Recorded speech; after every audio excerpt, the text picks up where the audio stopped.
yang merupakan seorang aktivis WALHI atau Wahana Lingkungan Hidup Indonesia. Keren sekali teman-teman, tepuk tangan. Nah, pada sore hari ini teman-teman, tema kita sangat menarik sekali, di mana kita akan membicarakan tentang lingkungan hidup. Menurut saya sendiri, ini merupakan tema yang sangat perlu kita bahas, di mana kita melihat banyak sekali permasalahan yang terjadi di dunia kita.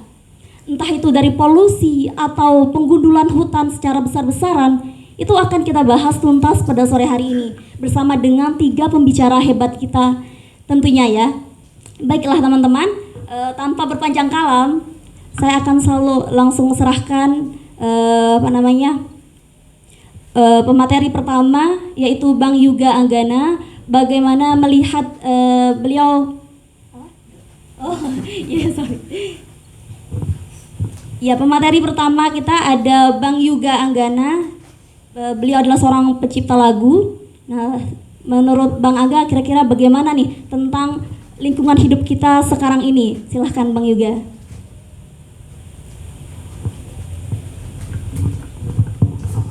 Cek. Bismillahirrahmanirrahim. Assalamualaikum warahmatullahi wabarakatuh. Terima kasih banyak Mbak Tia tadi ya. Terima kasih banyak Mbak Tia, juga Bang Dedi, juga teman-teman semua yang sore hari ini hadir di pertemuan kita mengenai peringatan Hari Lingkungan. Seperti yang disebutkan mungkin ya, bahwa saya lebih banyak bergelut di bidang musik atau kesenian lebih khususnya. Juga kemarin mulai merambah ke lebih luas, saya mulai tertarik meneliti dan mengembangkan kebudayaan daerah, tradisi rata-rata. Nah teman-teman, karena tadi terkaitnya tentang lingkungan, sedangkan basic saya adalah musik, saya rasa setiap orang di sini punya posisi soal musik ya. Ada yang nggak suka musik ya? Suka semua. Biasanya kita mengkaitkan musik dengan hiburan gitu ya, atau kalaupun lebih dari itu biasanya dikaitkan dengan media pendidikan misalnya gitu, atau ritual keagamaan gitu ya. Nah hari ini kemarin sempat diskusi sama Bang Didi itu bagaimana mengaitkan musik dengan lingkungan. Sempat ada obrolan selewat bahwa apakah bisa nantinya akan menjadi cocokologi atau memang ada kaitannya begitu. Kalau berbicara musik, bagi saya musik adalah sebuah keharmonisan tentu saja. Saya rasa teman-teman setuju. Lihat, kalau teman-teman lihat sekitar, kita sudah harmonis. Duduknya diatur gitu ya. Semuanya sudah punya, kan nggak mungkin tiba-tiba duduk di depan orang lain gitu. Udah harmonis sebetulnya. Maka bagi saya sebetulnya setiap manusia itu sudah memiliki musikalitas yang tinggi sejak ia dilahirkan. Nah, sedangkan katanya manusia adalah mikrokosmos. Makrokosmosnya adalah alam semesta. Maka alam semesta ini juga bagi saya sangat musikal. Kalau kita ingat tentang unsur-unsur yang ada di musik gitu ya, tempo atau nada yang teratur, tempo yang teratur. Sebetulnya alam semesta memiliki itu. Gerak alam yang teratur, temponya juga teratur gitu ya. Kebayang kalau rotasi bumi, temponya mempercepat sedikit saja pasti berpengaruh. Ataupun juga kita di kehidupan sehari-hari manusia sama. Detak jantung misalnya atau nafas, semuanya sangat teratur, sangat bertempo, memiliki tempo-tempo yang teratur gitu, yang harmonis. Selain dari itu, musik sebetulnya ya unsur utamanya bunyi. Atau lebih dalam lagi, kalau mungkin ada ahli fisika akan lebih tahu lagi bahwa unsur utamanya ternyata vibrasi, getaran gitu ya, ada frekuensinya dan lain sebagainya. Nah ternyata saya mengingat ada banyak sekali tokoh yang membahas atau mengkaji tentang ilmu akustik atau vibrasi itu dengan hubungannya dengan keteraturan alam semesta tadi. Jadi bagi saya musik memiliki fungsi yang sangat banyak, tidak hanya untuk hiburan gitu ya, tidak hanya untuk media pendidikan, ritual keagamaan, hampir semua agama menggunakan musik, zikiran, teman-teman Hindu juga menggunakan musik, Buddha juga sama di media meditasinya, semuanya menggunakan musik. Kemudian ada 2 tokoh yang saya ingat, mungkin teman-teman juga pernah baca, Salah satunya adalah Masaru Emoto yang berbicara tentang air, yang di depan kita ini pria peneliti kelahiran Jepang ini meneliti berpuluh-puluh tahun mengenai air, yang kemudian dia menyimpulkan bahwa air itu ternyata hidup dan merespon apa-apa yang ada di sekitarnya. Beliau kemudian dalam bukunya The True Power of Water itu mengatakan bahwa air itu memiliki kristal yang bisa berubah menjadi jelek dan bisa berubah menjadi bagus, dan itu tuh tergantung dari, pertama yang dilakukan adalah tulisan. Jadi Masaru Emoto menulis sesuatu di botol air gitu, misalnya kamu jelek, dengan satu lagi kamu baik, ternyata kristalnya berbeda, berubah gitu ya, padahal airnya sumbernya sama. Perubahannya cukup lambat, tetapi ternyata di buku itu ketika dicoba dengan kata-kata, misalnya ya suara, halo air kamu baik, itu perubahannya drastis, berbeda dengan tulisan menurut penelitiannya dia gitu ya. Pun dengan kata-kata yang tidak baik, misalnya kamu jelek, maka air itu seketika kristalnya berubah. Itu menjawab fenomena-fenomena pengalaman kita. Mungkin kalau saya waktu kecil kalau sakit itu diberikan air ustad, bukan dibawa ke dokter, dibawa ke ustad, sama ustad dibaca-baca, dan saya tersugesti sembuh. Nah, setelah membaca buku itu menjadi sangat masuk akal. Ya bukan hanya karena ustadznya mungkin orang alim doanya bagus, tetapi memang ada media suara yang dia bacakan ke air yang isinya adalah kebaikan, maka air itu berubah kristalnya menjadi bagus. Kemudian ketika kita minum sebagai manusia 70% air, maka kristal kita berpengaruh. Maka saya membayangkan teman-teman, ini karena terkait dengan lingkungan, tidak hanya sekedar lingkungan alam ya, tapi lingkungan hidup, lingkungan sosial juga. Kebayang kalau saya di lampu merah misalnya memaki-maki orang, kamu dasar kurang ajar, misalnya begitu ya. Kebayang 70% air di orang yang saya sumpah rusak, dan 70% air di dalam diri saya rusak, dan 70% orang-orang yang mendengar airnya rusak semua. Maka makin banyak orang menyumpah atau makin banyak orang marah-marah memaki-maki orang lain, maka alam semesta rusak. Karena bumi seperti avatar ya, terbentuk dari 4 unsur. Ya ini baru satu yang diteliti, air. Bahkan di versi Muslim kita sering dengar beberapa kisah Nabi, banyak unsur-unsur lain ternyata juga hidup kan. Laut bisa dibelah, api bisa menjadi dingin dan sebagainya. Maka mungkin unsur-unsur lain juga hidup, wallahu alam gitu ya.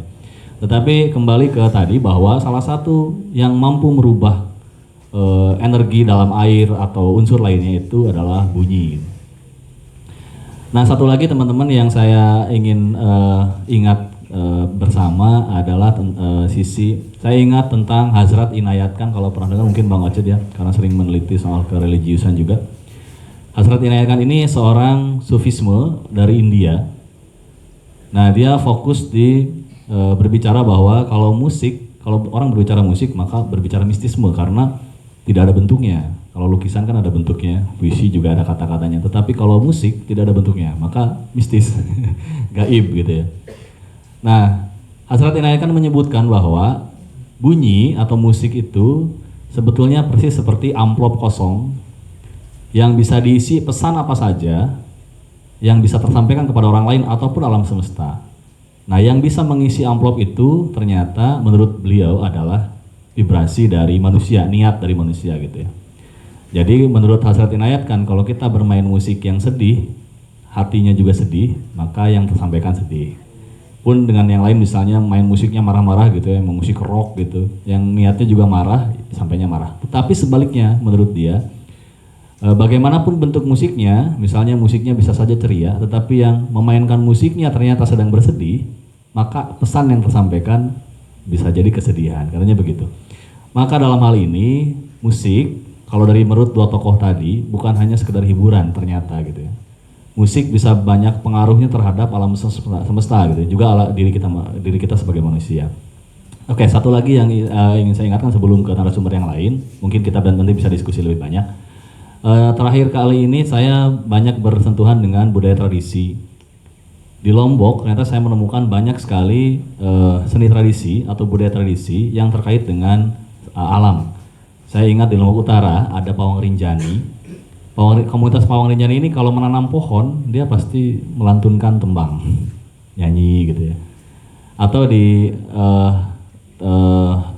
daerah Pemenang itu peternak itu kalau sapi atau kerbaunya sakit nggak mau minum atau makan, dia dinyanyikan juga ya.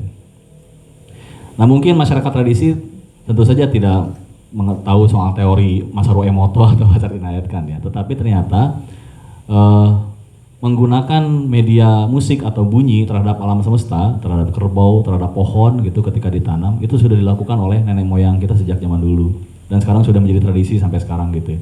Masyarakat tradisi itu ketika menanam pohon, ketika merayu mata air, misalnya mata airnya jumlahnya semakin sedikit gitu ya, maka dia dirayu menggunakan lelaguan, tembang-tembang gitu, atau misalnya kalau memang berbau religius dengan mantra-mantra atau doa-doa gitu. Dari situlah kemudian saya menyimpulkan bahwa betul kiranya bahwa frekuensi bunyi atau vibrasi bunyi dalam apalagi musik ya. Musik itu kan bunyi yang sudah diharmonisasi gitu ya. Itu ternyata bisa membuat keteraturan atau berpengaruh sangat besar terhadap lingkungan kita di sekitar gitu. Jadi artinya kemudian musik tidak hanya sebagai hiburan, tetapi ternyata musik ternyata berhubungan langsung dengan alam semesta. Kita adalah apa yang kita dengar gitu ya. Kalau kita dengar Sumba Antus dari kecil ya karakternya mungkin berbeda dengan yang orang yang dididik dengan kebaikan. Kurang lebih seperti itu dulu sebagai pengantar. Nanti mungkin kita akan diskusi lebih banyak. Selanjutnya saya serahkan kembali ke moderator untuk disampaikan ke moderator lain. Terima kasih banyak. Baik, terima kasih untuk Bang Rosyid. Jadi dari penyampaian Bang Rosyid, Bang Yuga Anggana kurang fokus karena belum minum. Ya, botolnya masih tertutup teman-teman, jadi belum minum. Kurang fokus, sorry Bang. Ya, dari penyampaian Bang Yuga Anggana tadi yang bisa saya terima yaitu bahwa musik itu bisa sebagai obat, juga bisa sebagai racun bagi kita. Apa yang kita katakan kepada air ini, maka air itu akan menerimanya. Seperti yang dibilang Bang Yuga tadi. Itu yang saya tangkap tadi Bang. Baik, selanjutnya kita ke pembicara kedua. Ada Bang A.S. Rosyid. Beliau adalah seorang penulis.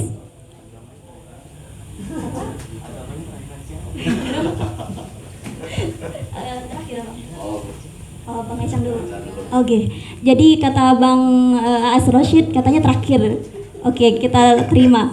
Selanjutnya pembicara kedua ada Bang Ecang. Nah, beliau merupakan seorang aktivis Walhi. Kira-kira dari sudut pandang seorang aktivis bagaimana nih terkait dengan lingkungan hidup kita yang sekarang ini? Silahkan Bang. Oke, terima kasih Mbak Ika ya. Mbak Tia ya. Saya agak lupa sedikit, malu. Belum dijampi nih. Oke, sebelumnya salam adil dan lestari. Kok lemas ini? Salam adil dan lestari. Oke, itu satu jargon dari kita Walhi sendiri. Salam adil dan lestari. Artinya lestari itu bagaimana keseimbangan antara manusia dengan alam, bagaimana keseimbangan melihat sesuatu di alam ini, itu pola hubungannya terkait dengan manusia. Tapi hari ini kita lihat di beberapa lokasi atau di beberapa daerah di NTB khususnya, itu terjadi degradasi alam, hilangnya ruang tangkap petani, hilangnya ruang tangkap nelayan. Ini diakibatkan oleh rusaknya rusaknya kawasan hutan. Di NTB sendiri, di catatan kita di Walhi 60% itu kawasan hutan sudah rusak dari 1 juta sekian hektar. Artinya hampir setengah kawasan hutan itu sudah mengalami kerusakan. Ini akibat dari maraknya pembangunan tambang terutama di dalam kawasan hutan. Di Dompu misalkan, itu hampir 7.000 hektar itu dialihfungsikan menjadi tambang. Belum lagi di Bima. Belum lagi kita hari ini yang terjadi di Karangsedemen soal pembangunan wisata kereta gantung yang menghabiskan sampai 500 hektar untuk kebutuhan.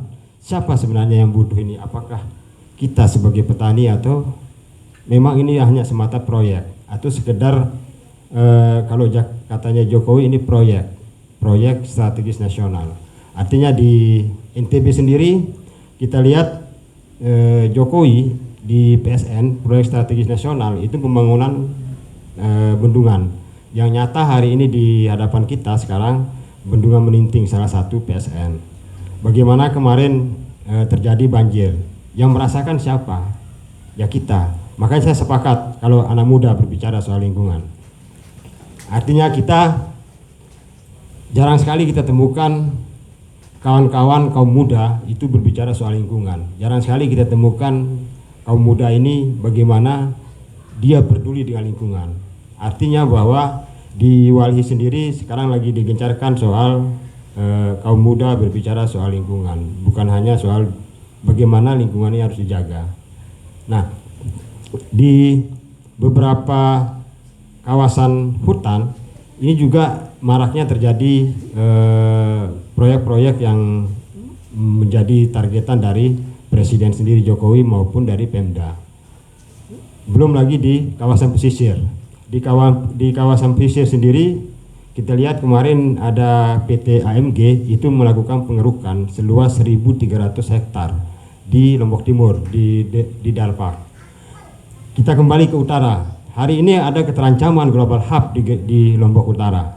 Itu akan ancaman nyata bagi kita. Artinya bagaimana kawan-kawan di Lombok Utara memikirkan ini semua, bukan hanya di Lombok Utara tapi kita di NTB. Belum lagi sekarang yang lagi marak soal Terawangan yang meledak hampir 600 persegi itu lumpur TSN itu dia meledak, dan itu apa yang terjadi? Rusaknya terumbu karang. Artinya yang mengalami terancaman siapa? Ya kaum nelayan. Belum lagi kita bicara soal tambak udang yang ada di Lombok Utara. Hampir dari Tanjung sampai dengan Bayan itu tambak udang marak sekali. Kemarin hasil investigasi kawan-kawan di Walhi itu di Amor-Amor itu sempat jebol tambak udang. Nah, limbahnya itu dibuang ke laut sehingga mengakibatkan banyaknya masyarakat sekitar tambak udang itu mengalami gatal-gatal. Lantas dari pihak perusahaan apa kontribusinya? Itu tidak ada.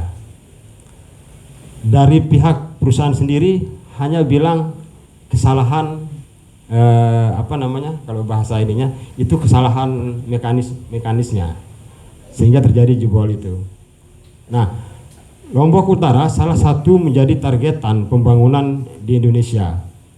Misalkan kalau terjadi global hub misalkan. Ini kawan-kawan yang dari Bayan, dari Kayangan ini tidak bisa lagi ke Tanjung atau ke Pemenang. Nanti lewat laut dia muter. Terima kasih ya, selamat Lombok Utara. Belum lagi misalkan hari ini di beberapa lokasi misalkan yang ada di NTB sendiri. Kita lihat sendiri Bima Dompu. Mungkin ada kawan-kawan dari Bima sama Dompu di sini. Hampir setiap tahun itu terjadi bantuan mie setiap tahun itu. Setiap hujan ada bantuan mie, setiap hujan ada bantuan mie. Ini yang terjadi. Artinya kerusakan hutan, kerusakan pesisir itu bukan hanya diakibatkan oleh masyarakat lingkar kawasan hutan maupun lingkar pesisir, tapi itu diakibatkan oleh pembangunan yang marak di kawasan hutan dan kawasan pesisir. Nah, artinya bahwa bagaimana kita, terutama kaum muda ini untuk bersikap, karena kalau pandangan kita ya hujan ini hujan ini akibat perubahan cuaca. Inilah yang dinamakan dengan krisis iklim. Kalau kita kembali ke krisis iklim. Nah, kalau kita bicara soal krisis iklim, misalnya sebenarnya ini akibat dari perubahan dari kawasan hutan sendiri. Oke, kita ini dulu ya. Ini artinya kita ini korban dari krisis iklim ini.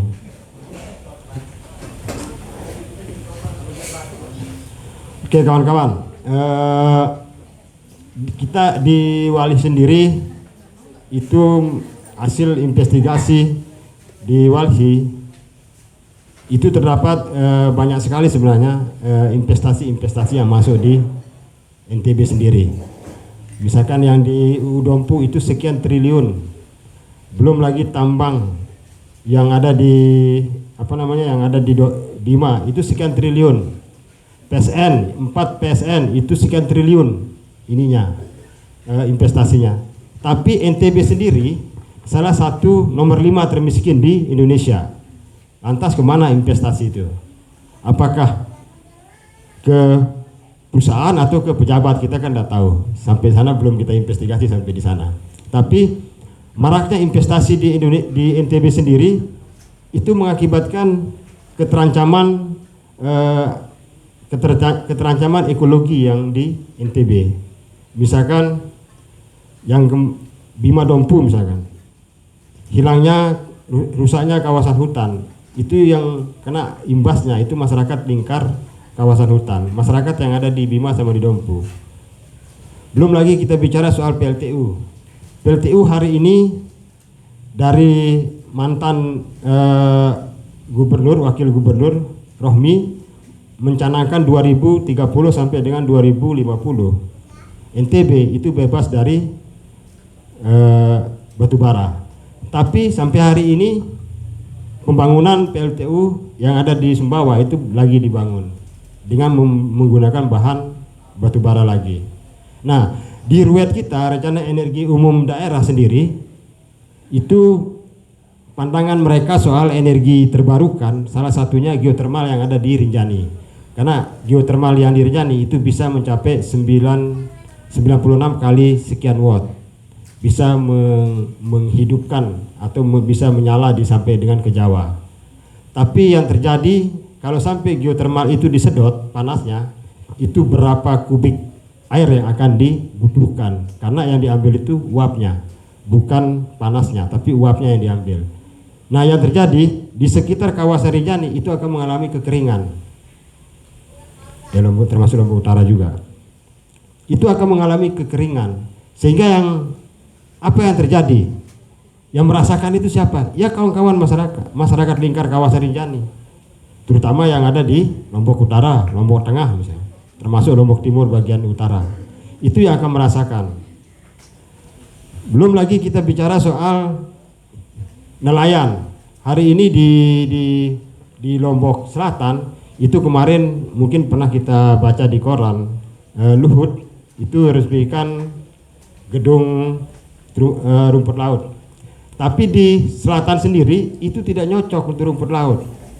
Kenapa? Karena di selatan itu ada sekian hektar itu tambak udang. Artinya kalau ada tambak udang, otomatis yang namanya terumbu karang itu tidak bisa hidup.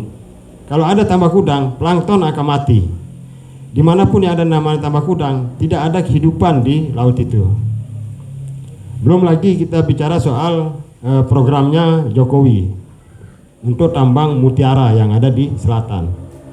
Masyarakat nelayan itu disingkirkan dari ruang hidupnya sendiri, sehingga nelayan dalam hal ini dia menjadi salah satu korban dari proyek atau program yang dicadangkan oleh Jokowi sendiri.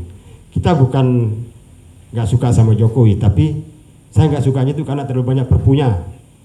Hampir setiap tahun itu keluar perpu aja. Jadi perpu ini kan ada pembangunan Mandalika yang 1.200 hektar keluar perpu untuk percepatan. Yang jadi korban ya masyarakat di sana. Ada sekitar 100 jiwa itu belum dibayar, belum ada dibayar tanahnya. Sementara motor GP kemarin itu kayak gasing itu, muter-muter itu. Tapi yang terjadi masyarakat 100 jiwa itu satu pun belum menerima tali asih, satu pun belum menerima uang ganti rugi. Beberapa kali kita coba hearing, beberapa kali kita coba dialog dengan PT LTDC dan gubernur waktu itu. Ujung-ujungnya masyarakat diminta gugat pengadilan kalau ada bukti-bukti. Jadi kita selalu dimentokkan dengan soal-soal hukum. Sementara alat bukti masyarakat itu sudah diambil sejak zaman PT Raja Wali sampai dengan LTDC, BTDC sampai sekarang LTDC lagi. Jadi ketika kita masyarakat mencoba melawan selalu dihadapkan dengan soal-soal hukum atau soal-soal kalau di bahasa kita itu makar. Sekarang ini apalagi Undang-Undang Nomor 9 tentang unjuk rasa, ini kan bahaya ini bagi kita ini. Artinya masyarakat coba bergerak, tapi masyarakat selalu dibenturkan dengan soal-soal hukum. Buktikan kalau memang itu ada pelanggaran hukumnya. Itu yang terjadi. Nah, kalau di lingkaran MK sendiri, MK ataupun di pengadilan sendiri, kita pahamlah bagaimana kita dibodohin kemarin sama siapa namanya, Gibran itu bisa lolos jadi ini, kan kita dibodoh-bodohin itu. Artinya di semua lini, di semua sektor yang ada di pemerintah itu sudah tidak bisa kita bilang, bukan tidak percaya ya, tapi bisa kita bilang setengah kita percaya, karena bagaimanapun misalkan kemarin waktu kasus yang ada di Menemeng Galian C itu baru ada izin eksplorasinya, bukan izin eksploitasi, nambang dia. Setelah kita coba bersama masyarakat hearing ke perizinan, sederhana jawabannya, itu kesalahan prosedur. Tapi kalau sampai Galian C yang 34 hektar ini digali, yang akan merasakan itu 200 sekian masyarakat yang akan jadi korban. Artinya irigasi yang ada sampai ke sawah-sawah masyarakat itu akan dipotong habis. Jadi jawaban dari pemerintah ini sekarang ini sederhana sekali, yaitu dalam prosedur apalah namanya kan. Artinya kalau saya titik tekankan bahwa kebijakan hari ini itu satupun tidak ada yang berpihak ke kita, tidak ada yang berpihak ke masyarakat. Semua kebijakan kita boleh cek kemarin DPRD mengetok Perda nomor 1 tentang perlindungan mata air. Yang terjadi Lombok Timur yang disikat habis, yang apa namanya PT apa namanya lupa saya, yang di Lombok Utara itu dibawa airnya ke selatan, spam. Itu yang terjadi. Baru aja diketok itu sudah terjadi masalah yang ada di Lombok Timur. Jadi spam ini memang ada 3 titik mata air, 4 titik mata air, tapi yang dikeruk itu, yang diambil itu untuk dibawa ke selatan itu ada 3 titik mata air. Artinya seharusnya Pemda juga buat bak penampungan untuk masyarakat sekitar sana, tapi ini dikeruk habis. Ujung-ujungnya kemana dibawa? Ke Kaliantan dibawa. Untuk siapa? Untuk perusahaan, untuk PT, untuk pariwisata. Masyarakat sekitar selatan itu tidak bisa menikmati air itu. Ya, oh ya, itu aja dulu. Nanti kita coba kita ngobrol lain-lain. Terima kasih. Baik, terima kasih Bang Echang. Tadi Bang Echang sempat menyinggung tentang tambak udang yang ada di Kayangan. Kebetulan saya dari Kayangan Bang, dan memang dekat dengan tambak udang itu. Memang orang di sekitar sana sangat merasakan sekali di saat tambak udang itu jebol. Mereka gatal-gatal dan sebagainya, dan bau juga katanya Bang di sana. Baik, terima kasih Bang. Selanjutnya pembicara yang terakhir, yang ketiga, ada Bang A.S. Rashid. Beliau adalah seorang penulis. Nah, kira-kira menurut Bang Rashid, dari sudut pandang agama sendiri terkait dengan lingkungan kita saat ini, bagaimana Bang tanggapannya? Silahkan.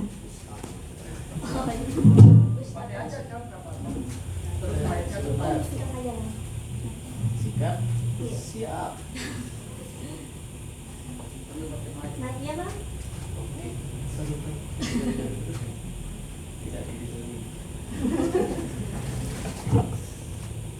Karena ini kosong, saya ada TV ya.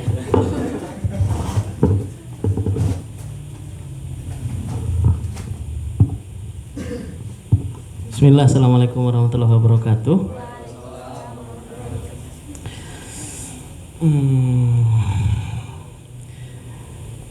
Energinya gelap semua.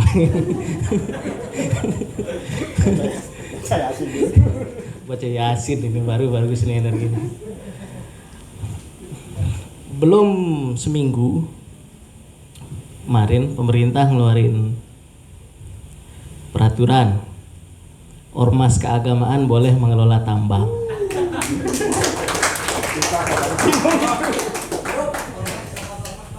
Ya Allah, ngelola masjid aja masih kayak gitu. Ngelola tambang. Gimana ini? PBNU langsung sergap ya. Langsung sergap bilang bilang apa namanya, kami siap kelola tambang gitu. Udah sudah ngajuin izin konsesi kok. Artinya dari situ kan kita sudah tahu kalau itu gimmick aja peraturan itu. Sebelumnya udah dibicarain. Jauh sebelum peraturannya dibuat, semua izin untuk konsesi tambang itu sudah dibikin, sudah dibahkan mungkin sejak 2 tahun yang lalu udah dibicarakan itu. Jadi gimmick lah, langsung siap itu. Muhammadiyah apanya? Karena saya tergabung di ini ya, saya dari beberapa bulan yang lalu ikut berusaha mendesak Majelis Tarjih Pimpinan Pusat Muhammadiyah untuk bikin transisi energi dari energi kotor ke energi bersih. Kita nggak pakai istilah energi terbarukan karena istilah itu sudah tercemar, sudah masuk di situ apa namanya, orang-orang tambang itu sudah masuk gitu, menyisipkan bahwa yang termasuk energi terbarukan itu juga mereka, geothermal itu juga energi terbarukan gitu. Jadi kita menolak pakai itu, kita tetap konsisten pakai energi bersih. Tapi ya namanya prajurit tingkat bawah ya, mau bikin perubahan apa. Kita tahu kalau di dalam PP Muhammadiyah itu kemarin pimpinannya, wajahnya lah ya, bilang kita akan kaji, tidak ada tuh pemerintah datang buat nawarin segala macam ya, bahasa formalnya begitu ya. Tapi di dalam itu sudah oknum-oknum yang sudah apa namanya ngepet elor itu sudah banyak gitu. Jadi sudah udah ngiler itu udah banyak gitu. Jadi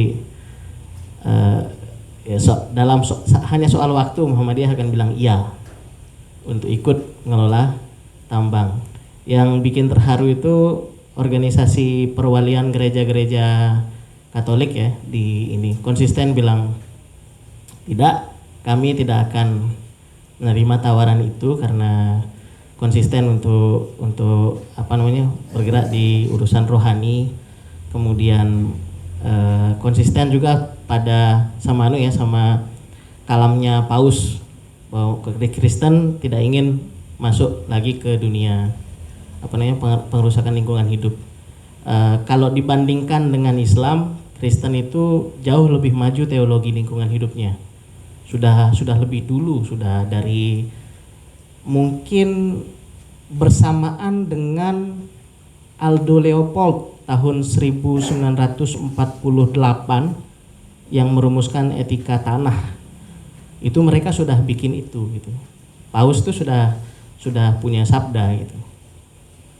MUI MUI itu di mana ya kantornya di sini? Kedengeran nggak? Kayaknya enggak ya. Sayang sekali. MUI akhir tahun lalu bikin fatwa dilarang merusak lingkungan hidup. Telat banget fatwa ini, tahun 2023 akhir munculnya. Orang sudah berdarah-darah dari tahun 2000. Jadi telat 23 tahun. Setelahnya muncul peraturan lagi, ormas agama boleh kelola tambang. Jadi kayak apa ya?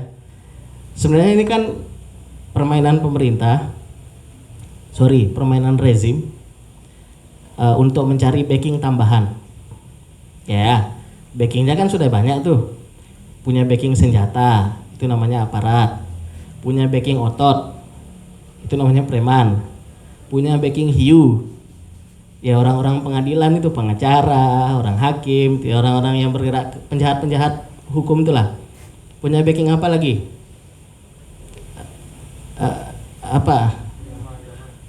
Sekarang backing agama lagi. Jadi kayak ini tempat bersandar satu-satunya, bukan satu-satunya sih ya, budaya juga masih kuat. Jangan-jangan besok ada ada peraturan konsesi tambang untuk organisasi kebudayaan gitu kan, bingung lagi kita. Jadi ada satu tembok yang kita berharap itu bisa jadi corong gitu ya untuk kita menghadang itu ide-ide bagaimana kaki-kaki gurita kapitalisme ini mulai mengeruk, kemudian menghancurkan daya hidup banyak makhluk ya, manusia, kemudian pohon, anjing dan lain sebagainya gitu.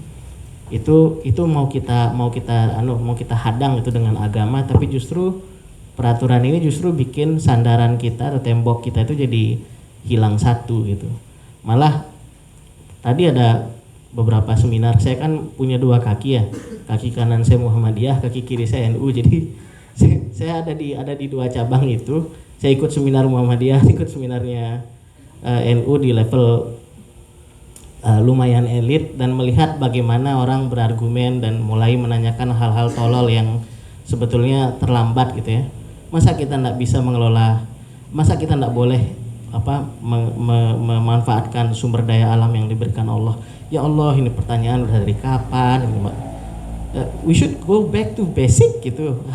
hanya untuk situasi yang sedang krisis ini. Kalau pertanyaan ini diajukan sekitar 50 tahun yang lalu, 1970, masih relevan. Tapi sekarang kita sudah mencapai titik, udah melewat batas ini untuk krisis iklim. Pasti krisis iklim itu mencapai puncaknya tahun 2050 gitu. Sudah enggak ada harapan lagi sudah. Karena kita tetap begini gitu. Pasti gitu, dan orang masih tanyakan itu. Jadi ada agamawan yang gamang. Saya masa sih nggak ada dalilnya kita boleh menambang? Ya Allah gitu. Itu yang ditanya gitu. Mereka ini kan belajar teks, belajar tafsir segala macam, tapi nggak ngerti apa-apa tentang tambang. Dia tidak mengerti apa-apa tentang realitas di lapangan, bagaimana tambang itu merusak lingkungan hidup, kemudian memberikan dampak bagi anak-anak, apalagi perekonomian masyarakat kecil segala macam, kemana untungnya akan dibagi. Yang dipikirkan kan soal uang gitu. Jadi ini yang kita hadapi. Jadi saya dalam posisi itu ngelus dada. Tahun 2022 saya nulis buku Melawan Nafsu Merusak Bumi. Di situ tesis saya, agama bisa mengubah manusia langsung dari tatanan batinnya untuk mendorong manusia lebih peduli pada lingkungan. Sore ini saya pengen ralat deh. Agama tidak punya power apapun untuk mengubah kenyataan ini. I know it sounds pessimistic, but I hate cheap optimism. Saya tidak suka optimisme yang murah ya, yang tidak berdasarkan dari analisis kritis gitu. Jadi lebih baik pesimis gitu. Enggak, sedih? Airnya kenapa? Jangan-jangan airnya berubah lagi karena saya sedih gitu. Ya, ini tipis soalnya nih. Kalau dia pakai ini airnya nggak berubah, tebal. Nggak bisa, nggak punya power itu. Ini sama kayak orang lagi nasihatin orang lagi bucin. Nggak mungkin kan? Agama itu datang tiba-tiba nasihatin temen yang lagi bucin. Orang bucin itu sudahlah, disuruh hitung sampai 10 aja nggak bisa dia. 1, 2, 11, 13, 200 dibilang. Jadi udah berhitung aja sudah nggak ini gitu, nggak bisa gitu. Orang bucin itu. Jadi kita menyaksikan agamawan yang ngerti teks tapi tidak bisa menahan diri dari godaan uang. Bucin sekali sama keuntungan tambang ini gitu. Dan orang yang lagi bucin tidak bisa dinasihati. Sekuat apapun nasihat itu gitu. Agung Al-Quran itu. Tapi orang lagi bucin nih, yang mau dengar Al-Quran siapa gitu. Jadi ini anu saya gitu. Jadi enggak punya power dia di hadapan godaan yang maha besar ini. Ada beberapa sih ya. Kita juga kondisinya menghadapi dua perubahan gigantis ya. 200 tahun terakhir kan hidup kita benar-benar sudah tidak sama lagi dengan leluhur kita sebelumnya gitu. Yang kita hadapi adalah perubahan besar di mode produksi dan mode konsumsi. Saya ini kan suka geprek ya. Tiap malam tuh rasanya pengen beli geprek. Tidak bisa menahan nafsu. Pengen beli geprek gitu. Dan geprek itu kan digoreng pakai minyak. minyak itu kan datang dari perkebunan-perkebunan sawit, dan perkebunan sawit itu juga salah satu pelaku-pelaku kejahatan di hutan-hutan Kalimantan gitu dan Sumatera. Jadi pasar yang membutuhkan minyak itu langgeng karena saya terus tidak bisa menahan nafsu saya untuk berkonsumsi.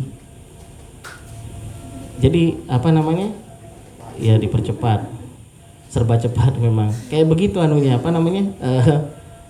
logikanya dia terus berulang gitu. Mode produksi, mode konsumsi. Kemudian yang kedua, saya pikir agama sekarang sudah jadi tidak terlalu banyak yang mendalami gitu. Teman-teman mungkin perlu baca esainya Bertrand Russell ya, Why I'm Not a Christian. Itu teman-teman baca dan argumennya bagus tentang bagaimana orang yang beragama itu kan ciri-cirinya kalau dulu tingkat kepatuhannya dan kehusukannya luar biasa, baru dia disebut sebagai Christian gitu. Ketika dia benar-benar mempercayakan nilai-nilai hidupnya itu pada satu sumber saja, agama. Sekarang kan tidak gitu. Kita ya beragama ya sholat, kadang-kadang yang tidak sholat juga tidak ada yang ngurus gitu. Tapi sholat pun setelah sholat kita mau main game, kita tidak merujuk pada panduan apapun, mau melakukan apa itu pandangan kita sudah tidak dipengaruhi agama lagi gitu. Jadi agama itu sudah tinggal kerak-keraknya aja. Kemudian yang ketiga, ya problemnya ada di ajaran, misalnya kalau di Islam ya di perdebatan tentang fikih gitu. Di situ ada banyak kaidah-kaidah fikih. Nah, orang tarik ulur. Masalahnya kaidah fikih yang membela tambang juga ada gitu. Ya ada gitu yang membela tambang dan mempertahankan yang lebih memilih kedaulatan ekonomi daripada kedaulatan budaya dan lingkungan hidup. Ya ada banyak gitu. Jadi orang saling bertengkar sesama umat Islam dengan menggunakan kaidah-kaidah fikih sebagai senjata. Ya sama-sama kaidah. Yang memihak yang mana sekarang gitu. Jadi ada kegamangan yang membuat agama itu jadi tidak mudah dan tidak punya power lagi untuk mengubah kenyataan ini gitu. Nah, alternatifnya bagaimana? Itu yang nanti kita diskusikan. Siapa tahu ada yang mau mencoba meyakinkan saya untuk optimis. Terima kasih banyak. Assalamualaikum warahmatullahi wabarakatuh. Baik, terima kasih Bang Rosyid atau Ustaz ya. Selanjutnya teman-teman, sebelumnya mohon maaf kepada para pemateri. Tadi saya terburu-buru mengatakan lebih dipercepat karena waktu kita, Bang. Waktu kita sudah mau hampir maghrib, jadi kita agak percepat. Ada acara selanjutnya, teman-teman, yaitu persembahan dari Bang Jainal Abidin. Sekali lagi ada persembahan dari Bang Jainal Abidin, yaitu komedi ya. Oh saya, stand up komedi. Kepada Bang Jainal kami persilahkan.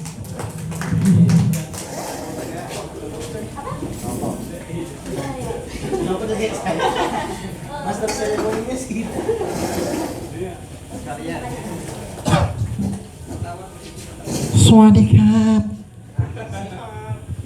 Assalamualaikum warahmatullahi wabarakatuh. Wah, semangat sekali ya. Saya dengar diskusi ini Bang itu deg-degan ya, kayak sedang ijab kabul gitu. Maksudnya pembahasannya sangat menarik. Sebelumnya teman-teman, perkenalkan nama saya Jainal Abidin. Itu kalau nama di sini. Kalau di timur nama saya Petrus. Iya, jadi beda nama. Saya dari Nusa Tenggara Timur. Jadi saya di sini datang kuliah ya, bukan datang kuli. Jadi saya tuh kesal teman-teman sama teman-teman saya itu di kampus, sumpah. Apalagi teman-teman cewek.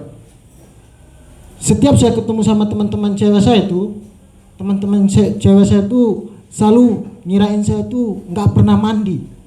Iya, setiap pagi tuh pasti dikatain, ini Jainal datang kuliah pasti nggak mandi. Saya diam kan.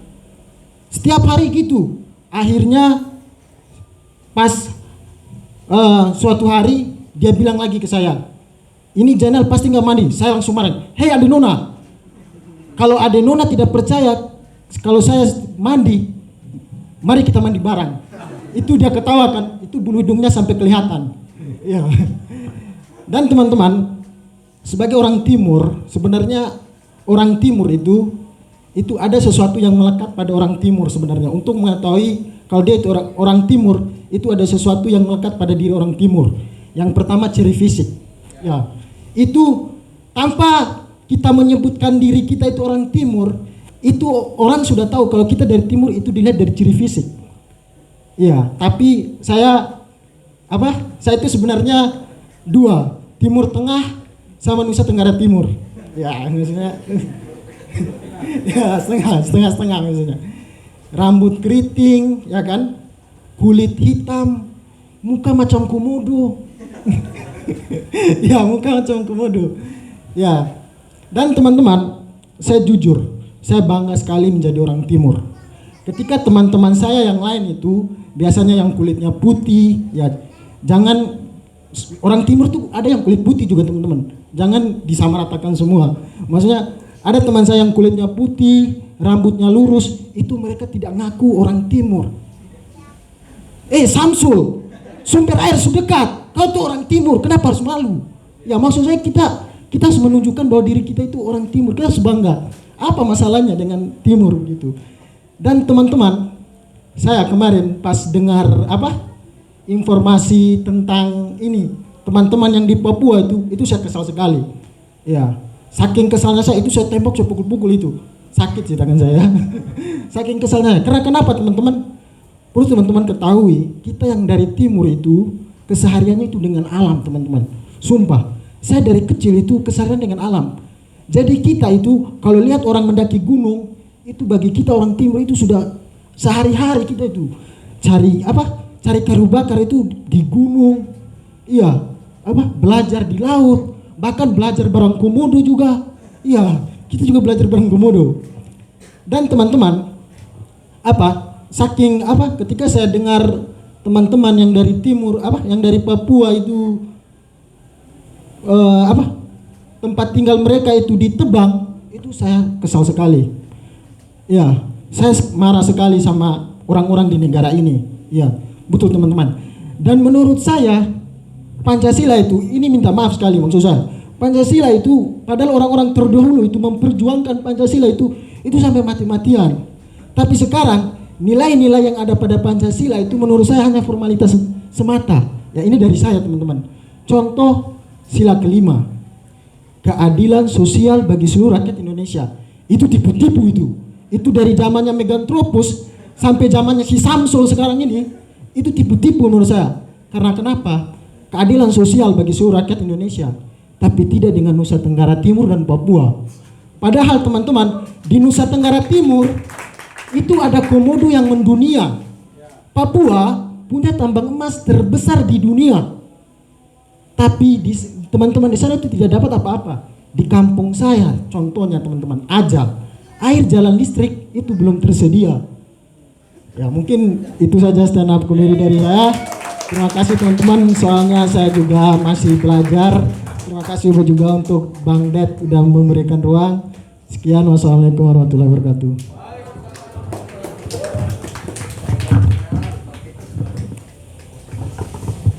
Terima kasih Bang Jainal. Kita sangat terhibur dan teman-teman, dan memang yang disampaikan tadi realita ya. Itu bukan dibuat-buat untuk membuat kita tertawa, tetapi itulah yang terjadi saat ini.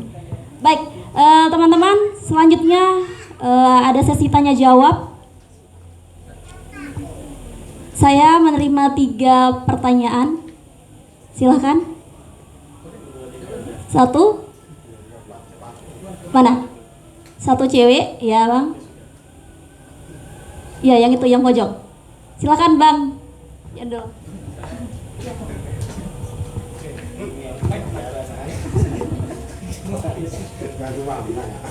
Oke, terima kasih.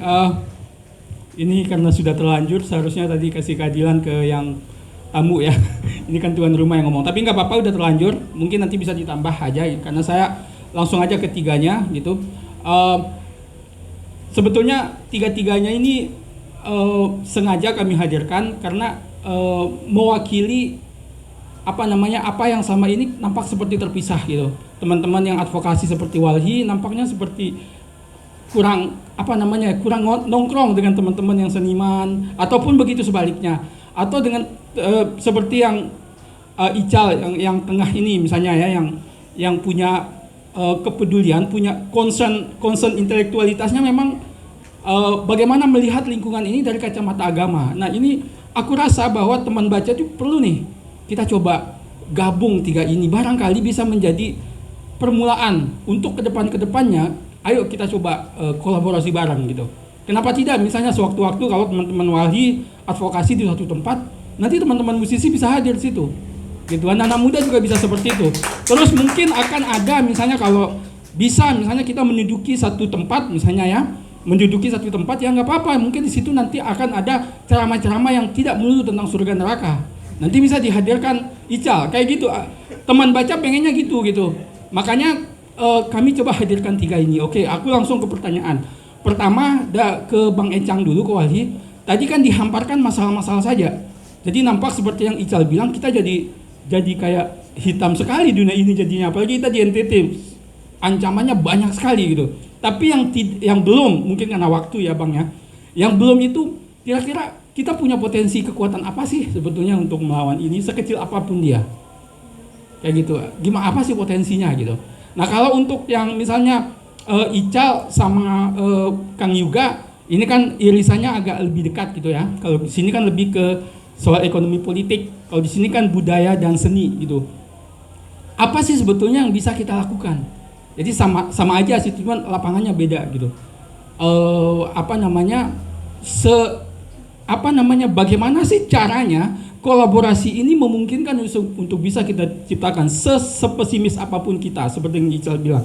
Karena kecenderungannya kalau Karen Armstrong bilang bahwa kecenderungannya kalau kita diskusi yang lingkungan selalu hal-hal yang ilmiah.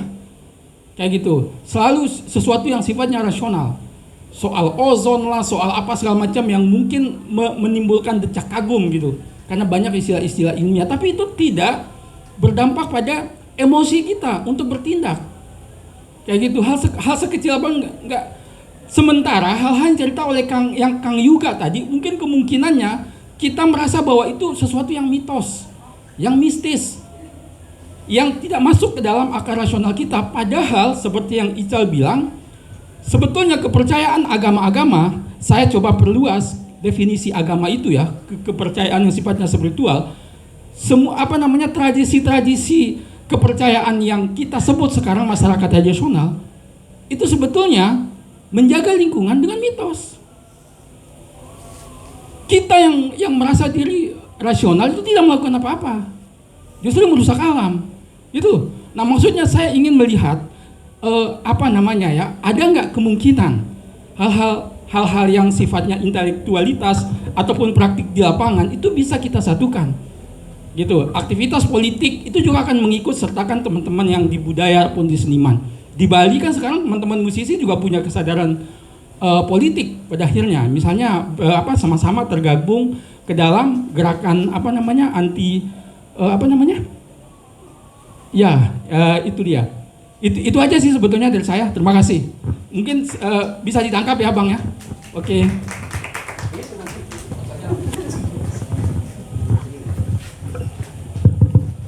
Oke, Assalamualaikum warahmatullahi wabarakatuh. Terima kasih atas kesempatannya untuk diberikan pertanyaan. Saya sangat setuju sekali dengan Bang Icang ya namanya. Kurang minum sorry. Jadi kita saat ini lingkungan, khususnya lingkungan hidup itu tidak hanya dirusak secara fisik ya, tapi secara sistemik juga, di mana hal ini bermuara pada suatu sistem ekonomi politik yang dinamakan sistem kapital gitu. Jadi saya mau melihat bagaimana sih perspektif dari seorang aktivis lingkungan, apa sih hal atau sistem yang ideal untuk untuk sistem ekonomi atau politik yang ada di negara kita, sedangkan kita saat ini juga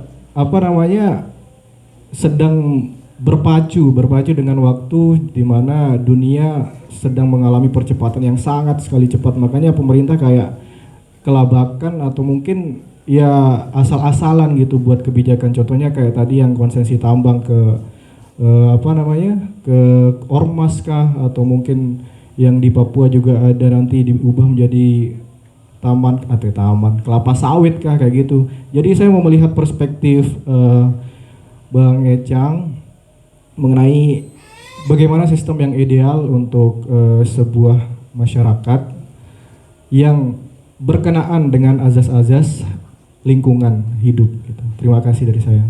Assalamualaikum warahmatullahi wabarakatuh. Baik, assalamualaikum warahmatullahi wabarakatuh. Saya ingin menambahkan sedikit. Saya setuju sekali dengan Bang Echang tentang bahwa kerusakan hutan itu kebanyakan adalah akibat dari tambang.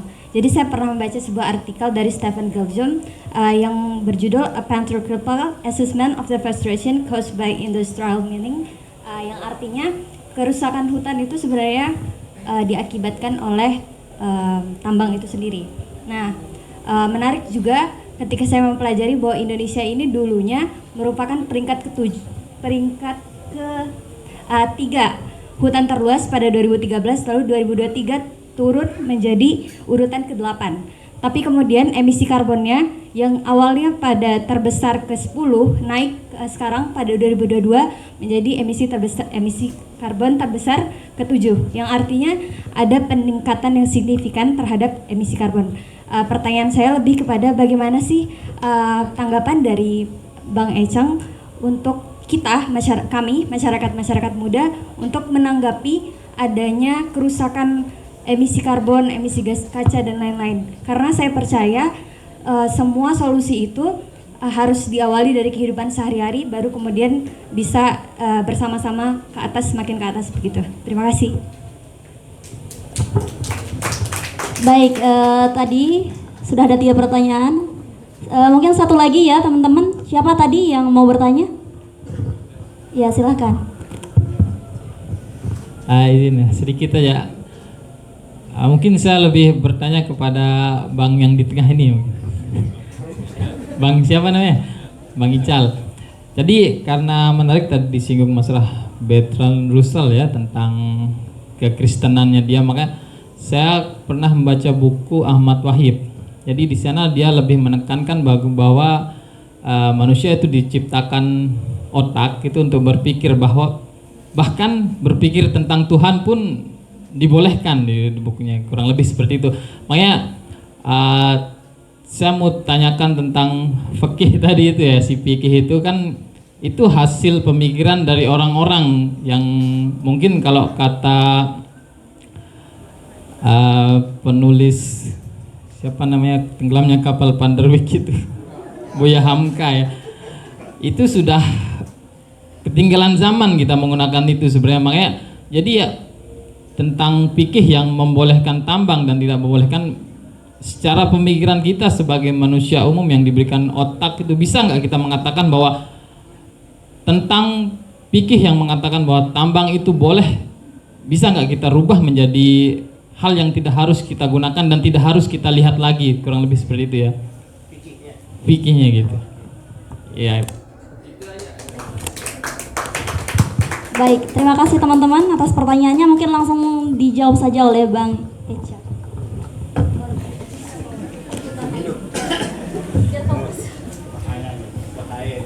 Terima kasih kawan-kawan. Oke, saya sepakat apa katanya siapa tadi? Bang? Siapa namanya? Bang Dedi. Memang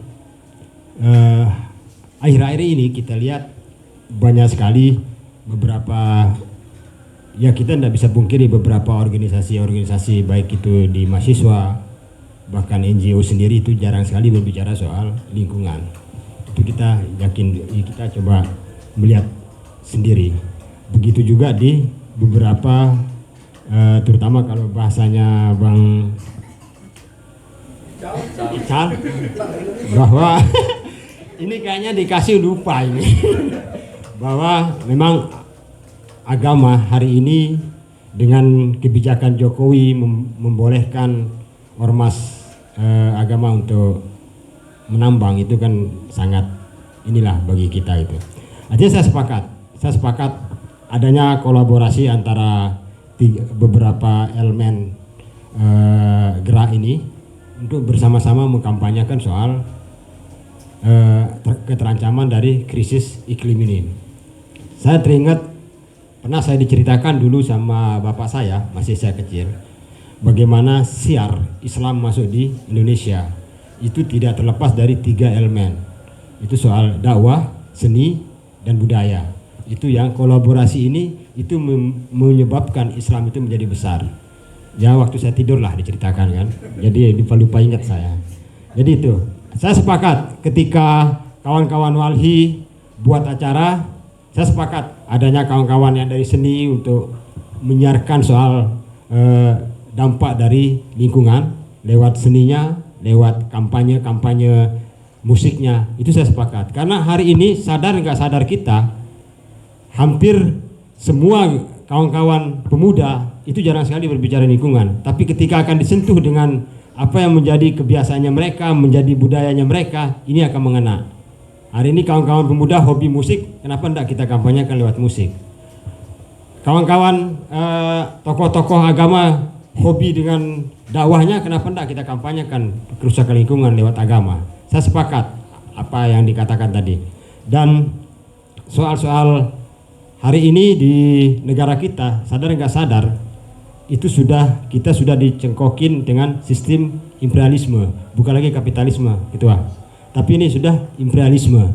Imperialisme ini bagaimana semua sistem yang ada di Indonesia itu sudah dimasukkan, baik itu di pemerintahan maupun soal-soal kebijakan, itu sudah masuk semua sistem. Kalau kapitalisme itu kekuatan modal yang ada di sini, tapi kalau imperialisme itu sudah kebijakan, soal-soal modal, belum lagi soal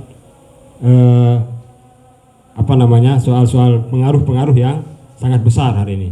Nah, di Walhi sendiri untuk menjawab soal ekonomi kapital, ekonomi imperialisme, itu ada sebuah teori yang sekarang coba kita kampanyekan, itu ekonomi kerakyatan. Artinya kembali ke rakyat.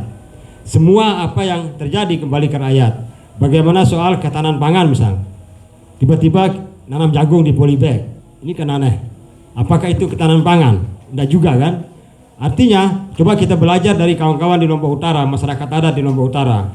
Saya pernah teringat apa katanya satu tokoh di Lombok Utara, saya hanya menitipkan pohon ini di tanah ini, tapi saya akan memanfaatkan buahnya.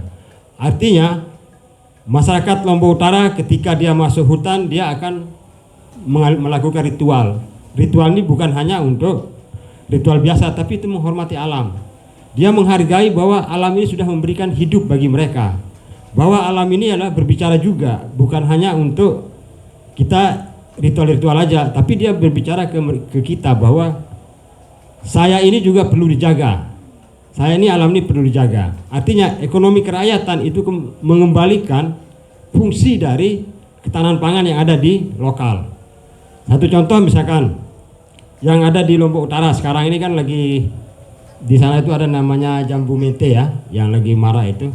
Kenapa ndak membangun ekonomi kerakyatan itu lewat apa yang ada di sana? Bukan lagi menanam jagung yang di sana, bukan lagi menanam bukan lagi menanam menanam tambang yang di sana, bukan lagi menanam tambak udang yang ada di Lombok Utara. Tapi apa yang ada di Lombok Utara itu yang dimanfaatkan, itu yang akan dikampanyekan soal ekonomi kerakyatan ini. Tapi sehari ini ketika kita berbicara ekonomi kerakyatan, yang ada tambak udang dari Tanjung sampai dengan Bayan. Ketika kita berbicara ekonomi kerakyatan, yang ada pembebasan lahan sekian 1000 hektar yang ditanami jagung.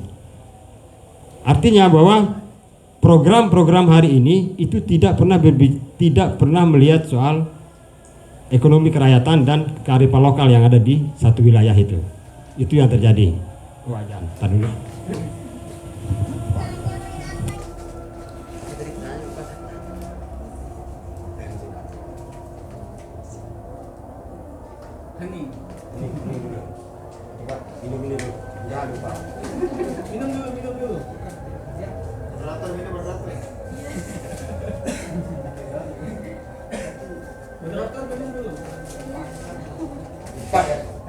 saat ini. Ya, doakan juga yang terbaik. Baik Ustaz. Mana bukan? Biar sembuh.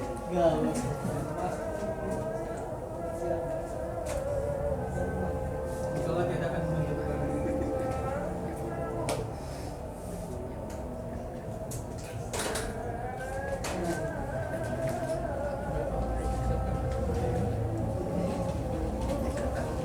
Bang ajaib ya.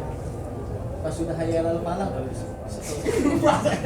dari awal sekarang sudah selesai itu aja.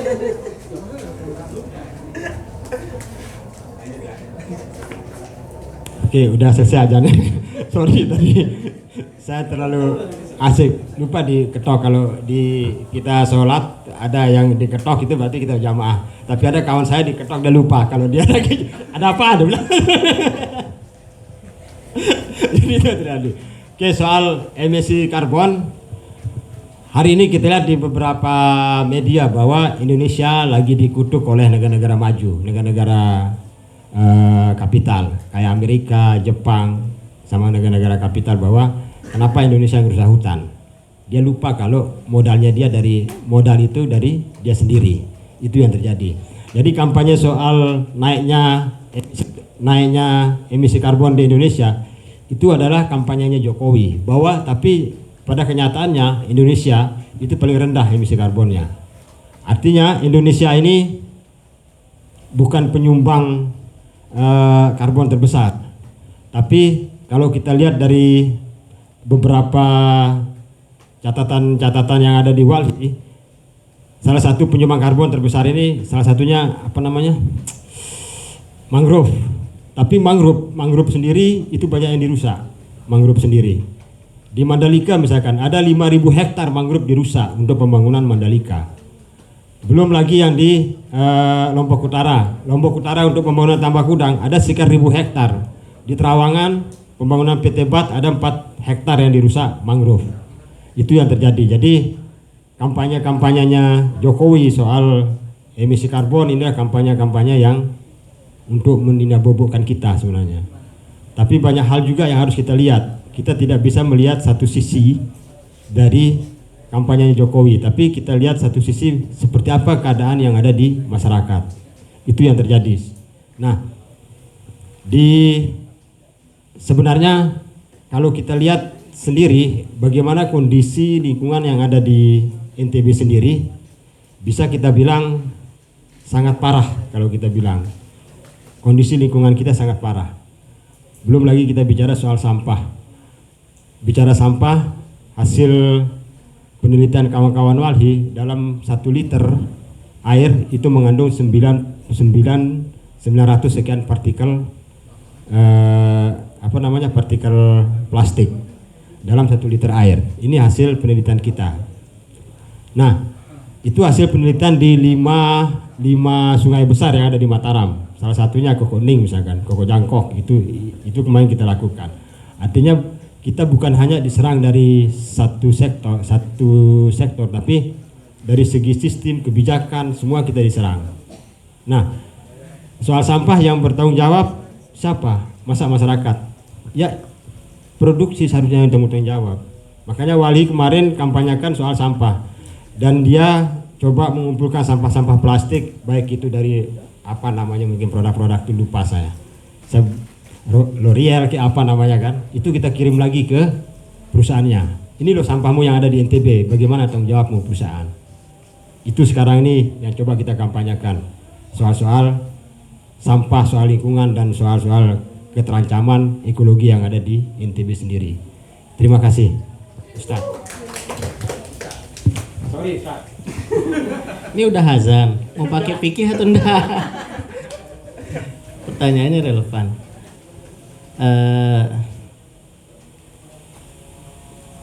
Sholat wajib maghribnya dilakukan di tengah waktu atau akhir waktu ya. Kita lanjutin ini sedikit ya. Apakah fikih relevan atau tidak hari ini? Fikih relevan untuk hal-hal yang menyangkut urusan rincian kewajiban individu. di ibadah, kemudian di muamalah yang dikenal di era pertanian. Karena Rasulullah kan Islam lahir kan 1400 tahun yang lalu. Itu di era pertanian. Sekarang era industri. Muamalahnya sudah lebih kompleks. Ya toh? Nah, fikih relevannya di situ. Saya juga tidak terlalu banyak sekarang ngurusin fikih karena meskipun saya sarjana hukum Islam, di S2 saya tidak lanjut di bidang hukum Islam. Saya mendalami studi Islam secara umum gitu. Karena apa?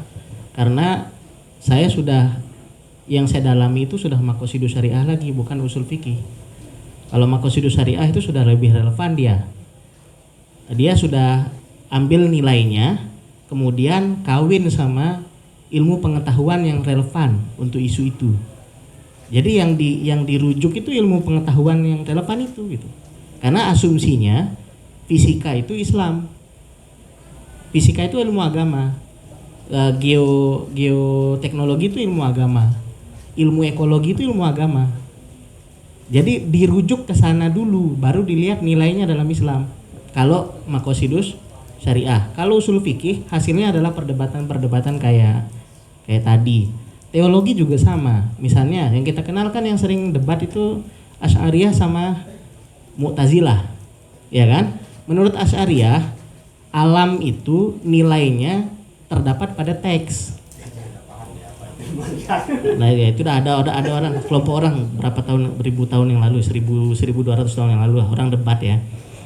Alam itu bernilai kalau teks bilang begitu. Teks itu maksudnya apa? Al-Qur'an sama hadis. Kalau disebut dalam teks baru dia bernilai. Ngerti? Misalnya siapa yang bernilai? Hewan-hewan yang disebut dalam Al-Qur'an, lebah. Apalagi hewan yang disebut dalam Al-Qur'an, semut, kuda, apalagi gitu. Tapi kan komodo tidak disebut dalam Al-Qur'an toh. Iya kan? Mana tadi yang wajah komodo tadi yang mengaku begitu? Halo. Komodo tidak disebut dalam Al-Qur'an. Nasibnya bagaimana? Bahkan komodo itu sendiri bukan namanya. Orang Indonesia yang menamai komodo. Orang lokal sana menamainya atamodo, betul loh? Jadi tidak disebut. Nilainya terus apa? Nah, kalau teks tidak menyebutkannya, urusan-urusan lingkungan hidup yang begitu luas yang tidak mungkin disebutkan satu-satu dalam Al-Qur'an, karena Al-Qur'an bukan kitab biologi, itu nasibnya bagaimana? Kan dia nasibnya kembali pada mufasir. Iya toh?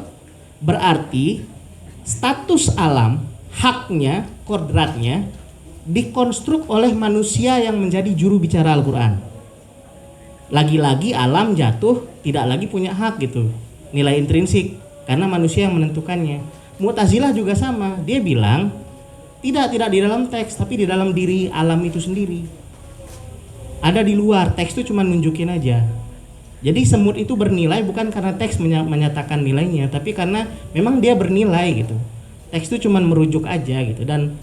Tapi ini juga sama, bikin blunder yang baru, karena yang akan memikirkan itu nilai dari alam itu adalah pikiran manusia, res cognitans kita gitu. Jadi tetap alam itu jadi subordinat, yang jadi ordinatnya rasio. Manusia yang menentukan nilai alam, bukan alam itu sendiri gitu. Jadi sama-sama bikin blunder itu.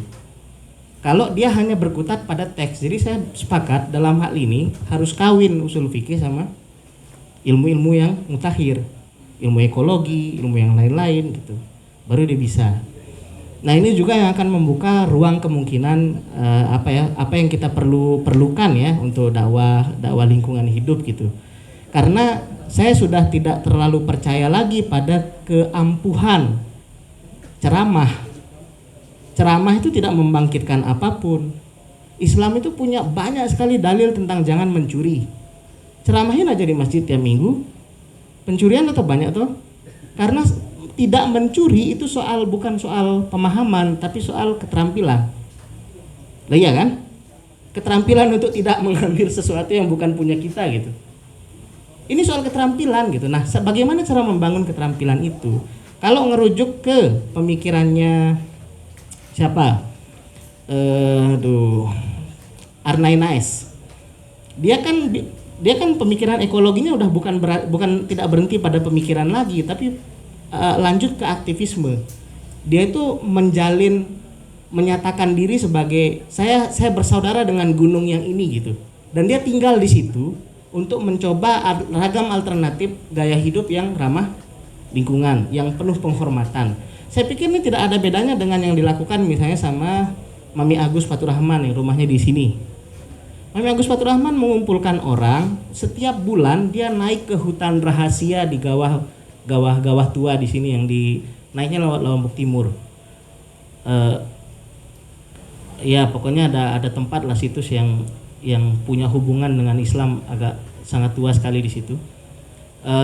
Dibawa ke situ untuk bertafakur, kemudian malamnya tahajud, kemudian di situ ada ya ala-ala sufisme lah gitu. Menginap di situ selama 1 hari atau 2 hari. Jadi untuk menjalin kedekatan gitu. Jadi harus langsung dengan tipe aksi gitu. Dan itu sesuatu yang bisa kita lakukan bareng-bareng. Teman-teman sini bisa janjian, ayo kapan kita kemana?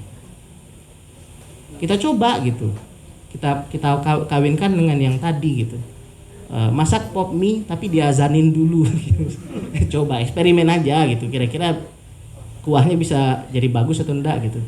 Karena selama ini disebutkan tidak sehat kan gitu. Siapa tahu kalau diazanin jadi lebih gimana gitu kan. Lebih layak untuk dimakan, lebih thayyib gitu. Itu hal-hal yang bisa kita lakukan Bang Dedi, tapi itu hal-hal kecil yang mungkin saya tetap tidak merasa itu akan banyak berguna ya, karena persoalannya kita banyak tidak memahami perbedaan dua hal ini, masalah lingkungan hidup dan masalah iklim. Kalau masalah lingkungan hidup, kapan saja bisa diselesaikan. Hari ini kita berkomitmen, kita butuh 200 tahun untuk membersihkan sampah, kita masih bisa menunggu 200 tahun. Tapi kalau iklim, itu ada deadline-nya. Masalahnya di situ. Terusin aja semua ini gitu. Deadline itu akan kita ketemu gitu. Kalau kita tidak melakukan perubahan besar-besaran. Masalahnya perubahan besar-besaran itu yang tidak ada. Itu yang tidak ada. Misalnya, ini kenapa dicopot anunya? Apa mereknya? Hah? Sponsor. Kalau dia tidak dicopot, memangnya kalau dia dicopot memangnya berhenti jadi limbah gitu? Kan tidak toh? Masuk gitu. Masuk gitu. Sekarang gini, ini sudah diminum. Ini tidak. Apakah atau kita bandingkan dia dengan yang sudah diminum ini sama yang masih tinggal di Alfamart? Masih di situ masih ada apa namanya? Mana yang menjadi limbah, yang di sini atau yang ada di Alfamart? Dua-duanya berpotensi jadi limbah. Karena apa? Karena sudah diproduksi. Pertanyaannya, per hari berapa banyak produk plastik yang diproduksi?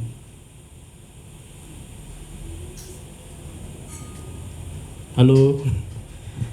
Pertanyaannya di situ. Kemudian berapa banyak dari yang diproduksi per hari itu juga berakhir jadi limbah.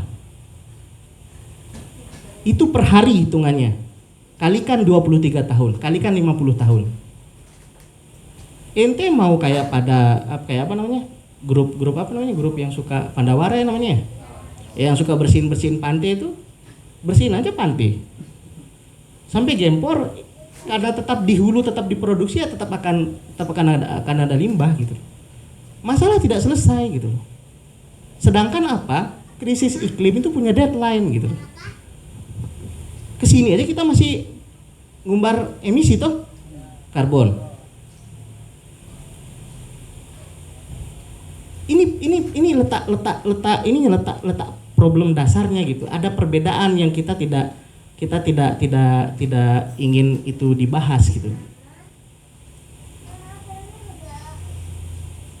Jadi bukan menyelesaikan krisis iklim sekarang prioritas kita, tapi bagaimana hidup dengan lebih baik. Kalau misalnya kita mau pada hidup sejuk, ya sudah kita tanam pohon saja di rumah.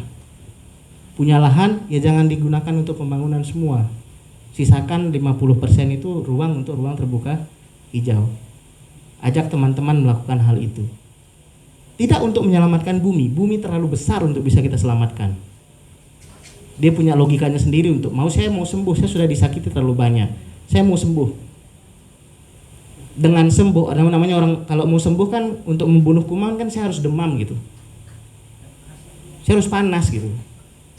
panas. Kita juga panas dan kita jadi korban bagi dalam proses penyembuhan bumi ini. Ya sudah gitu, biarin dia yang punya logika sendiri. Yang kita lakukan adalah berusaha hidup jauh lebih baik dan lebih layak dari sekedar hidup yang foya-foya. Ini salah satunya. Tapi ini bukan untuk menyelamatkan bumi. Hanya untuk menumbuhkan kesadaran, hanya untuk memelihara kewarasan, untuk bertindak kecil-kecil untuk diri kita sendiri. Sudah. Itu aja dari saya.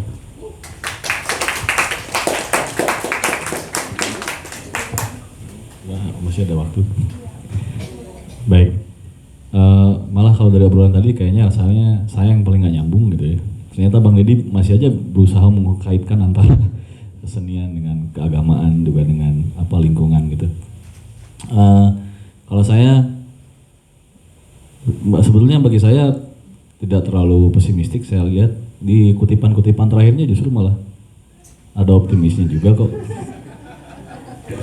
Di kesenian itu tidak selalu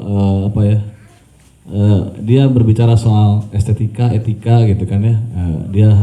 Dia tidak, porsinya tidak harus selalu logika yang kemudian ini sudah tidak mungkin. Nah, kalau di kesenian tidak seperti itu. Dia pasti selalu ada aja kemungkinan lain.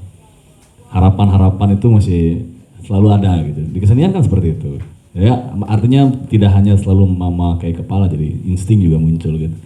Nah tadi sebetulnya sudah disebutkan juga harapan-harapan seperti itu ternyata tetap aja di orang yang katakanlah tadi dianggap pesimistik seperti ini juga ada gitu kan. Saya mau cerita sedikit. Di Bandung itu tahun 2009 muncul band death metal namanya Jasad. Kemudian dia mengadopsi kesenian tradisi. Kemudian mereka membentuk grup namanya Karinding Attack. Karinding Attack itu grup death metal yang menggunakan alat musik genggong kalau di Lombok ya. Nah, karena alat musik tradisi ini kemudian diadopsi oleh grup metal yang sangat populer, maka dengan sangat cepat, sangat pesat menyebar gitu ya. Hampir seluruh Jawa Barat itu menggandrungi lagi genggong. Tadi kami nyebutnya karinding. Gara-gara itu kemudian semua unsur tradisi juga jadi naik kembali, misalnya baju pangsi, baju adat, semua jadi laku lagi, semua jadi memproduksi lagi. Nah termasuk juga alat musik yang digunakan oleh band populer itu, genggong, karinding itu, kemudian ada gong tiup yang semuanya berbahan alam dari bambu gitu, dari kayu, itu juga akhirnya produksinya menjadi lebih massal lagi. Nah kemudian muncul kesadaran di Gunung Manglayang, waktu itu sudah dikatakan gundul gitu ya. Tiba-tiba di 2 tahun kemudian setelah 2009 itu, 2011 itu masif anak muda menanam pohon di sana, pohon bambu, pohon-pohon ya di hutan gitu. Kemudian bertahun-tahun kemudian yang menarik adalah muncul mata air. Mata air muncul, ya mungkin karena tanamannya ya bambunya mungkin ditanam dan sebagainya. Itu mungkin kalau tadi sudut pandangnya sangat luas menyelamatkan dunia ya memang terlalu luas ya. Tapi kalau kita pandang gerakan kecil di desa, di masyarakat, apalagi dengan gerakan yang masif seperti itu, ya masih ada aja harapan kebaikan untuk minimal untuk 1 orang atau 1 band atau ya kalau kita lihat sekarang 1 gunung akhirnya gitu kan. Ya ini bicara pohon. Kalau gerakan-gerakan ini muncul di berbagai wilayah, ya tentu saja optimis itu saya rasa masih ada gitu. Kemudian kalau berangkatnya dari desa, saya juga kemarin baru saja selesai ini beberapa minggu yang lalu berkegiatan di Lombok Timur di Pinggabaya. Restorasi mata air juga, debitnya kondisi kawasan mata air yang kotor dan sebagainya, ya itulah umum lah tadi dibicarakan banyak gitu. Tetapi satu lagi yang ingin saya ungkap soal optimisme kecil itu adalah ternyata di desa-desa apalagi di Lombok ya masih banyak ritual-ritual tradisi, bahkan ritual-ritual keagamaan yang berhubungan dengan mata air, yang kedua dengan lingkungan. Tadi disebutkan, oke, kalau logika tidak sudah sangat pesimis, mungkin sisi mistika bisa kita sentuh. Saya meneliti ritual namanya ritual kebangruan. Saya tertarik sama musiknya awalnya ya, karena bagaimana ternyata musik bisa menterapi orang yang gangguan jiwa, katakanlah kesurupan gitu ya. Awalnya begitu. Tetapi ternyata setelah saya gali lebih dalam, ternyata sangat berhubungan erat dengan mata air yang ada di sana. Nah, kemudian muncullah ketika saya mensurvei mata airnya sangat kotor. Ya. Ada kaitannya ternyata oleh sesepuh-sesepuh zaman dulu, kenapa masyarakat masih ada saja yang kebangruan? Karena diidentikan orang yang kebangruan itu mengirimkan pesan-pesan, katakanlah dari leluhur segala macam ya. Tetapi yang menarik bukan masalah leluhurnya, tetapi dia menyampaikan bahwa di mata air itu sudah digunakan untuk tindakan-tindakan yang tidak baik. Contoh misalnya pemuda yang kabur dari sekolah, mabuk-mabuk di sana, main judi di kawasan mata air yang ya memang hutan sih tersembunyi gitu. Maka orang kebangruan ini bukan orang kebangruan yang seperti kita lihat di TV, wah aing mau enggak gitu ya. Tapi dia semacam, dia hanya ingin menari, menyampaikan pesan, bernyanyi dengan bahasanya, memberikan pesan-pesan tertentu, kebaikan, baik sosial, spiritual, ataupun lingkungan alam. Nah akhirnya dampaknya kemarin baru saja terjadi, kami mengerahkan pengerahan massa satu desa untuk membersihkan kawasan mata air, merestorasi mata air, kemudian mengadakan ritual-ritual yang terkait dengan mata air, mandi pengantin, cuci beras, dan sebagainya. Stimulusnya apa? Stimulusnya adalah ritual tradisi yang masih mistis diyakini oleh masyarakat. Akhirnya ketika ritual-ritual mistis itu terjadi di kawasan mata air, digerakkan oleh seluruh masyarakat desa, sampai sekarang orang tidak lagi berani untuk membuang sampah di sana. Karena dianggap sakral. Nanti kalau misalnya kamu buang sampah di sana, kamu bisa celaka segala macam. Dan itu masih hidup di desa-desa terpencil di Lombok Timur, termasuk di Pendaabaya tadi itu gitu. Satu lagi saya melihat dari situ, ternyata optimisme kecil itu masih ada gitu. Kalau pesimisnya kan besar ya, tapi optimisme kecil itu masih ada gitu. Nah, tentunya dari desa-desa yang terpencil desa tadi itu ya muncul optimisme itu muncul gitu. Meskipun mungkin mereka tidak pernah mengkaji secara luas bagaimana caranya menyelamatkan dunia, tidak sih, tapi mereka bagaimana menyelamatkan dirinya dan lingkungan sekitarnya. Itu mungkin ya yang terkait dengan kesenian dan kebudayaan yang saya alami dan terkait dengan lingkungan. Terima kasih banyak. Baik, terima kasih. Mungkin teman-teman untuk diskusi pada hari ini kita cukupkan. Sebelumnya sekali lagi kami ucapkan terima kasih banyak kepada ketiga pembicara kita pada hari ini. Oh ya. Dan kepada teman-teman juga terima kasih banyak. Mungkin kita cukupkan diskusi pada sore hari ini. Selanjutnya setelah sholat kita rehat untuk sholat dulu. Setelah itu akan ada penampilan musik dari Bang Yuga. Jadi teman-teman jangan pulang dulu ya. Setelah sholat kita balik lagi. Kita lihat penampilan dari Bang Yuga. Baik, saya Tia Nopiana selaku moderator pamit undur diri. Sekian, wassalamualaikum warahmatullahi wabarakatuh. Oke, terima kasih Tia. Sebagaimana disampaikan tadi, teman-teman mungkin kita butuh waktu sekitar 20-an menit istirahat sholat dulu. Habis itu kita kembali akan mendengarkan sesi tersendiri dari Kang Yuga. Mungkin akan bercerita tentang kebangruan lebih jauh dan akan mendengarkan musik-musik baladanya terkait dengan isu lingkungan. Itu akan sangat menarik teman-teman. Baik, sekali lagi terima kasih kepada Tia, kepada tiga pembicara kita. Sekali lagi kasih aplaus. Sebagai permakluman kami tidak bisa memberikan yang lebih Bang semua karena ini juga kami lakukan secara swadaya, bahkan ini baru tadi ketemu ini segala macam, sehingga insya Allah mungkin kedepannya kami akan memberikan semacam penghargaan lah untuk tiga pembicara karena kerja berpikir juga adalah kerja yang patut diapresiasi. Oke, begitu teman-teman. Saya sebagai MC, saya persilakan teman-teman untuk istirahat. Yang mau sholat silakan, yang mau wudhu bisa di sana, dan 20-an menit kita kembali ke sini. Kita akan mendengarkan perform dari Kang Yuga Anggana. Terima kasih. Assalamualaikum warahmatullahi wabarakatuh.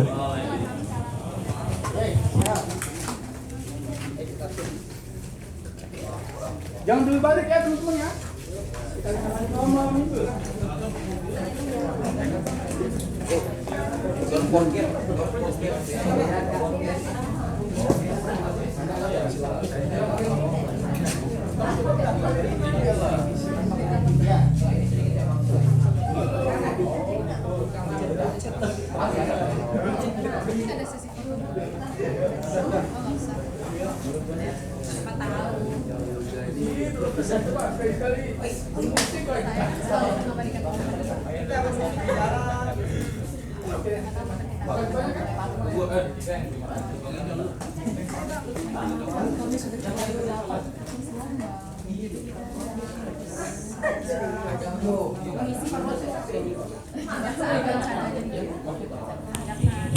Teman-teman butuh waktu 2 sampai 3 menit, kita foto bareng dulu yuk.